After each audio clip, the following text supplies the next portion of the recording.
Cette année, le critérium du Dauphiné sera très spécial. Ce sera une course de 5 étapes, mais surtout 5 étapes de montagne. Une première arrivée à Saint-Christo en Jarez qui devrait couronner un puncher. Une arrivée en haut du col du Portet qui fait 13 km 800 à 5,7% de moyenne avec un replat au milieu de l'ascension.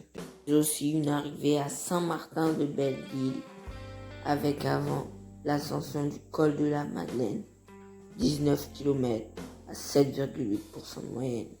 Le lendemain, c'est la première arrivée à Megène avec le col de Bizane juste avant, 14 km à 8,5% de moyenne.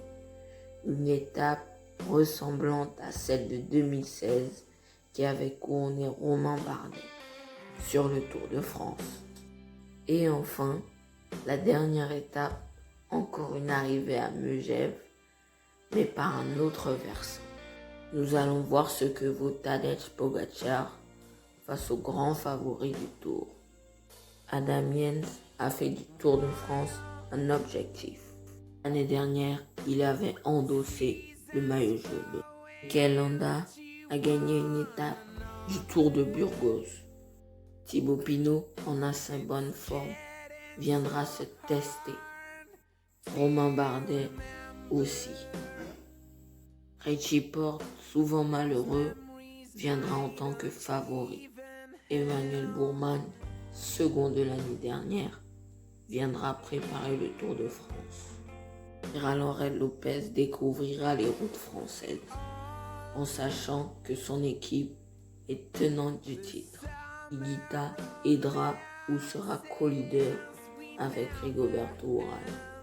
Après ses grandes prestations du début de saison, Nairo Quintana n'a pas encore confirmé.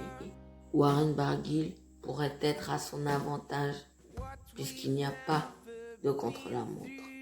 Du côté des Jumbo-Visma, il y aura Tom Dumoulin, Steven Kruijswijk pour épauler Primož Roglič en grandes conditions, qui a gagné facilement le Tour de l'Ain. Pour l'instant, Froome ne joue qu'un rôle d'équipier dans cette équipe Ineos. Vainqueur de 2018, n'a pas encore prouvé qu'il était capable d'être leader cette année. Par contre, Egan Bernal est en grande forme. C'est sans doute le favori pour jouer la gagne.